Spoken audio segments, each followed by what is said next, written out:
for Very Creepy True Night Shift Encounters 2026 edition. Hey everyone, welcome back. Night shifts have a reputation for a reason.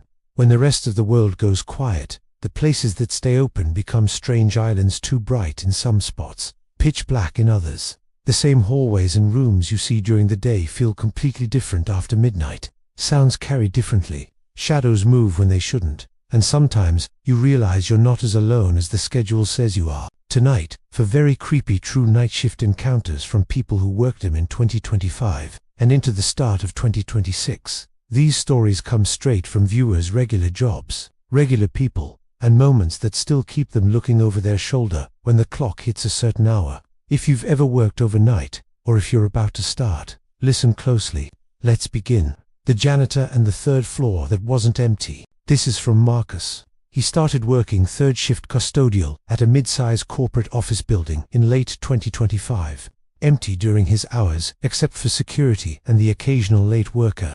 The building had 3 floors, but the third was mostly storage and unused conference rooms. Lights were motion sensor only, kept dark to save energy. His routine was simple: vacuum hallways, empty trash, wipe down break rooms. Around 2:30 a.m. one night in January 2026, he took the service elevator to 3 to collect bins from the old training wing. When the doors opened, the motion lights didn't trigger. The entire floor stayed black, except for the faint green glow of exit signs. He stepped out with his cart. The air felt colder than the lower floors, thicker, like the HVAC wasn't running properly. His footsteps echoed louder than usual, almost doubled. He figured the carpet was worn in spots. He started down the main corridor.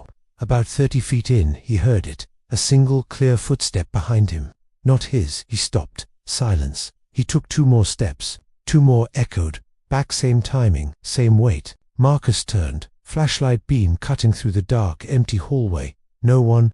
He laughed, it off-tired brain playing tricks. He kept going. But now, every few steps he heard it again. One deliberate footfall matching his own. Always just behind the reach of his light. He reached the first conference room, propped the door open with a wedge, started emptying trash. That's when the motion light finally snapped on bright white, blinding for a second. He turned toward the doorway.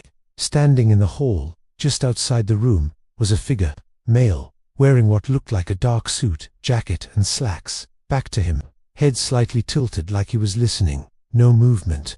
Marcus called out, "Hey, building's closed. You need to leave." The figure didn't react, just stood, then slowly, very slowly turned its head toward him. No face visible, just shadow under the hood of the jacket. The motion light flickered once, twice, then died again, plunging the hall back into dark. Marcus stayed frozen, trash bag in hand. He heard the footsteps again, slow, retreating down the corridor. Then nothing. He waited 5 full minutes before he moved. When he finally stepped into the hall, the figure was gone. But on the carpet where it had stood, 2 perfect, wet shoe prints, dress shoes, size large. They were still glistening when he shone the light on them. No trail leading to or away, just 2 prints, side by side, like someone had materialized and then vanished. He finished the floor in record time, never turning his back to the dark parts again. The next shift, he asked security about cameras. They pulled the footage. The 3rd floor lights never came on that night. No one entered the building after 11 p.m. And on the corridor camera, grainy low light, there was Marcus walking alone. No figure, no second set of steps. Just him, looking back every few seconds, flashlight shaking. He still works there, but he never goes to 3 alone anymore. The gas station clerk, and the customer who paid with the wrong name. From Riley, she worked overnight at a 24-hour gas station convenience store in a small town in the Midwest late 2025 into early 2026. Quiet most nights. Just truckers, drunks, and people buying cigarettes or energy drinks. One night, around 3:15 a.m., a man came in. Normal-looking jeans, hoodie, baseball cap pulled low. He walked straight to the cooler, grabbed a bottled water and a pack of gum, came to the counter. No eye contact. Placed the items down. Riley rang him up. Total $4.87. He slid a 20 across. She gave change, said have a good night. He didn't answer, just stared at the counter for a second too long, then left. About 20 minutes later he came back in. Same clothes, same walk, same items, water and gum, same 20. Riley frowned, thought, maybe he forgot something. Rang it up again. Same total. same change. He left without a word. Third time he walked in, same exact routine. Rudy Reilly's stomach dropped. She watched him on the security camera feed while he was in the cooler. His reflection in the glass door showed his face clearly, but when he turned, the hoodie shadowed everything. No features, just black. When he came to pay the fourth time, she didn't speak, just rang it up silently. He slid the 20 across. This time she noticed the name on the bill written in blue pen on the edge in small letters. Reilly. She froze. That was her name. She hadn't said it. No name tag visible from his angle. He looked up first time all night, had smiled. No teeth, just lips stretched wide. Then he walked out. She locked the door behind him, called the police. They arrived in 10 minutes, reviewed the footage. Every time he entered, the timestamp jumped forward exactly 18 minutes. 4 entries, 4 identical transactions.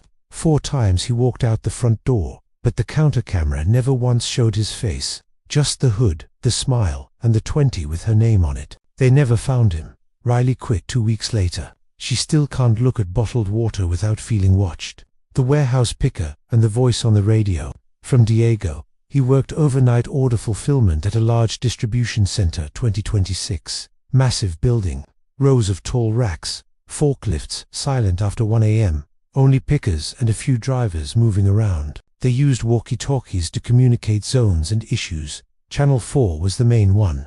Around 2:45 a.m. one night, he heard someone key up breathing. Then a voice, low and calm. "Hey, can you come to aisle G17?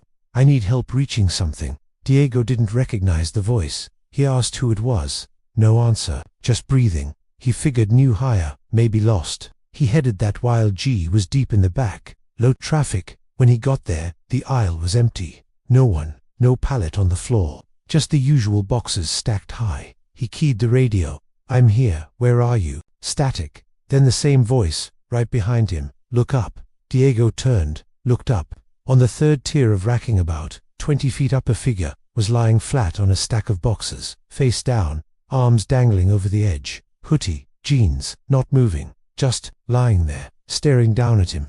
Diego backed up fast, radio in hand, yelling for help. The figure didn't move, didn't speak, just watched. Diego ran to the end of the aisle, called security. They came with flashlights. The figure was gone. No one on the racks, no ladder nearby, no way to get up there without equipment. They reviewed camera footage. At 2:47 a.m., Diego walking into the aisle alone. No one else enters, no one on the racks. But the audio from his body cam picked up the voice, clearly Weiss. "Look up." Diego transferred to days. He still hears breathing on Channel 4 sometimes, even when the radio is off. The hotel night auditor and the room that checked itself in. From Sofia, she worked night audit at a budget chain hotel near a highway early 2026. Quiet most nights. One storm night in February, power flickered around 1 a.m. When it came back, the system showed a new check-in, room 214, single occupancy, paid cash, guest name, John Guest, no ID scanned, no signature. She checked the front desk camera. No one had walked in. The lobby was empty. She called the room. No answer. She went up with the master key, knocked, silence, opened the door. Room empty. Bedmate, bathroom dry, no luggage. But the TV was unmuted, showing the hotel's welcome channel. The bathroom mirror was fogged, like someone had taken a hot shower. Written in the condensation, "Thank you for the room." Sophia backed out, locked it, went downstairs. System still showed the room occupied. She cancelled the booking manually. The system fought her, kept repopulating the name John Guest and the cash payment. Next night, same thing. Room 214 occupied again. Same name. No entry on camera. She didn't go up this time. Just watched the hallway camera. Around 2:10 a.m., the door to 214 opened by itself. Slowly stayed open for exactly 30 seconds. Then closed. No one visible in the frame. But the motion light inside the room came on when the door opened, as if someone had stepped in. She reported it to management. They laughed it off. Glitch, old keycard system. She quit the next week. The hotel still uses that room. Guests sometimes complain about the TV turning on by itself at night, and the faint smell of fresh steam in the bathroom when no one has showered. Those are the 4 encounters. Night shifts feel like borrowed time. Everything is quiet, everything is routine, until it isn't. If you've had a night shift moment that still follows you home, Send it in. We might read it. Thanks for listening. Subscribe if you want more true horror. Hit the bell. And if you're working tonight, maybe keep the lights a little brighter. Stay safe out there.